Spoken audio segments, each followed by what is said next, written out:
Hello, everyone. This is your. What's up, everyone? It's your boy Lawrence of Brooklyn, the Notorious LOB, here to bring you another episode. So, what I want to talk about today? Well, I want to talk about camera bodies and its so called depreciation in price. Recently, I have bought a new camera today. Not today, of course. I just recently bought a new camera. This is the Canon EOS R. Looks cool.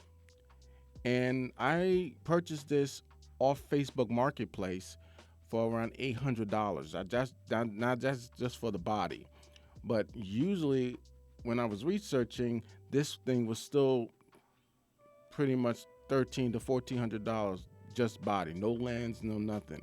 If you can get something like this with the lens, it'll cost you up to $1,700. Mind you, this is a 5-year-old camera. It came out in 2018, and they're still pricing it around $1,400, where you can get something a little bit more newer for that same amount of money. So I bought a lot of camera gear over the last few years.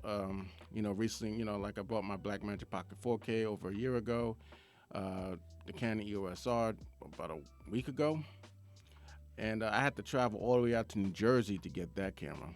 It seems to me like every time I try to get something from New York, it is overcharging.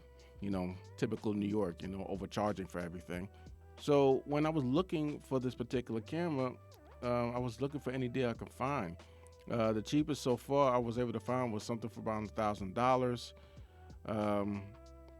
Just for the body.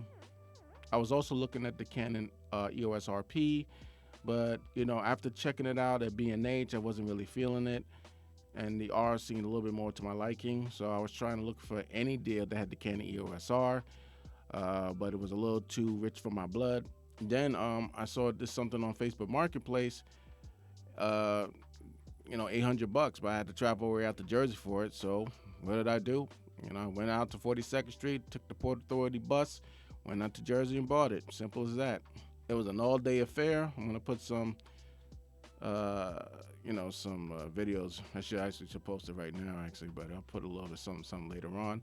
But it was an all-day affair. It was a cool little adventure, but it kind of, messed with me a little bit, knowing that I had to travel all the way out there just to get a better deal. But people travel further for for better deals anyway.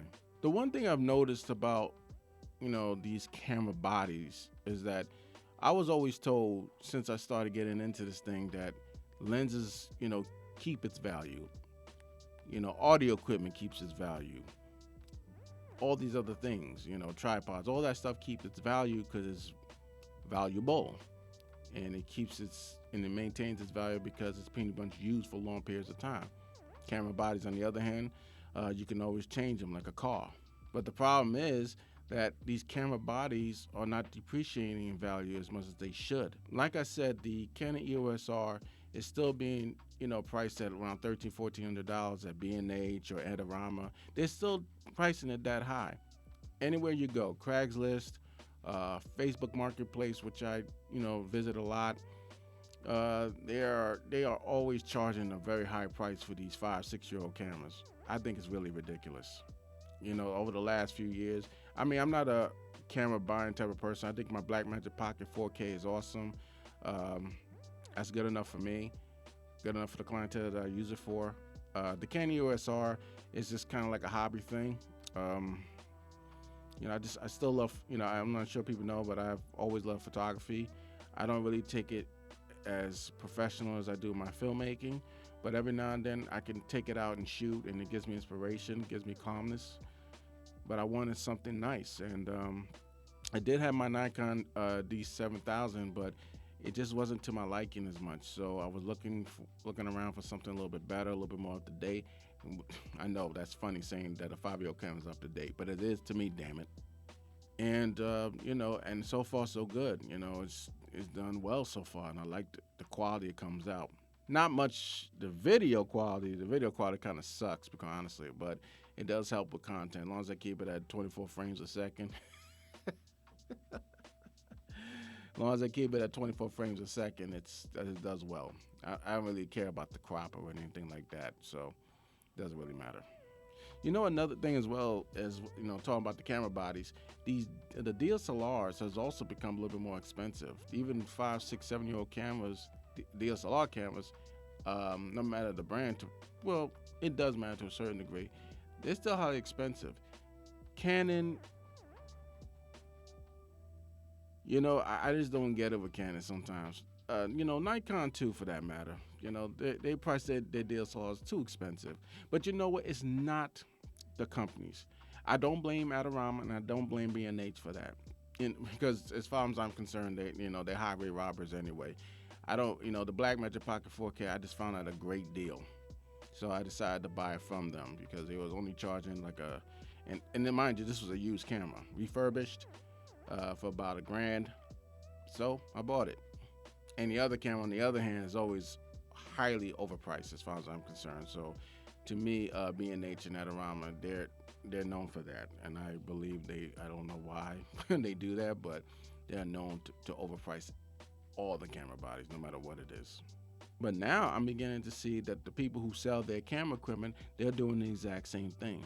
Sony, anyone who Sony users, Canon users, Nikon users, Fuji, they're all selling their bodies a little overpriced, and they should. I get it. But when it's a 5, 6 year old camera, old technology, and still selling it like it's brand new, I don't get it at all. Before I was going for the Canon EOS R, I was kind of looking at some Sony cameras. I was technically looking to get my Sony A7 Mark II back, but I kind of, outgrew that per se. I like some of the newer cameras they have. The second generation Sony cameras were great, but I just don't like the body build. They're a little too small for me now. I kind of like the much bigger mirrorless cameras. But still, even though they're old technology and Sony has far advanced itself since then, they're still charging. And I'm not talking about B&H again. This is not about B&H or Adorama because we already know who they are and what they do. But I'm talking about regular people who are charging almost $1,000, even $1,200 for old cameras. I don't get that. I know it means I'm coming off of a rant here, but to me personally, if I'm gonna spend that type of money, then I might as well save up to get a much newer camera because it's only a few $100 more. So why buy old technology when I could buy something a little bit more recent, like in 2020 or 2021? For example, the Canon, let's take a Canon EOS R6 is around $1,800-$1,900. So if I have $1,400, why am I gonna spend my money on old technology when I could get something a little bit more newer than that? So to me, it doesn't really make sense to spend all this money on much older technology. Unless the camera is kind of in legendary status, then maybe. But still, even that, the bodies are not worth it as far as I know. If it's going to be the same amount than the newer camera systems that are much better, has better autofocus, has IBIS or better IBIS, or built a little bit bigger, a little better. They have a better hand grip. This Canon EOS R has a great hand grip. One of the things I love about this Canon, the hand grip is amazing. Especially if you got big hands. Listen, I'll tell you something. When I sold my GH5 not too long ago, I originally sold it for about $750, and I didn't get a bite for about 2 or 3 weeks. And then the last week, I decided okay, let me bring it down to 700, then 650. Well, actually, no. Let me repeat that. $700, but then I did get someone, but he asked if I could sell it for 650. Now, of course, that was a little lower than I wanted, but I said screw it. So I sold it for 650. He liked it, no problems, and that was it. Mind you, also I had gave him a lens, and the GH5 was a little beat up, because I bought it kind of like that. But it also had Vlog, where the GH5 you kind of had to buy it and install it, where it already had on it. But he got a really, really good deal. Just like me, I got a good deal. Remember, this camera is still being sold, whether it's by B&H or by some other person, for around over $1,000 or more. So as far as I'm concerned, I got the best deal. So, guys, let me tell you this real quick before I head off. When you're looking for any camera body, remember, just find out what you want and what you're doing it for. I don't believe in spending a whole bunch of money on camera bodies like that, especially if it's old camera bodies. Um, so just be aware that some people will be overcharging it a little bit too much. If they are overcharging it, then it's not worth it. Find other brands or wait. I waited like almost a couple of months before I bought this, looking for the best deal. So looking for deals requires a lot of patience. So anyway, guys, thank you very much for hearing my rant. I just think this is something that this hasn't been spoken about. None of the other YouTubers that I personally watch don't really talk about it. But I just started noticing these things over the last couple of years, and it just really began to bother me. So if you're have the same situation, please hit me up because I want to know your stories. And I mean, it's not gonna change. I don't think anytime soon. Being nature and environment ain't gonna change, but you know, I'm just pretty much gonna be is what it is. So just beware, be patient, and just go get it. All right, people. So thank you for listening. Thanks for tuning in, and I'll see you next time. Peace.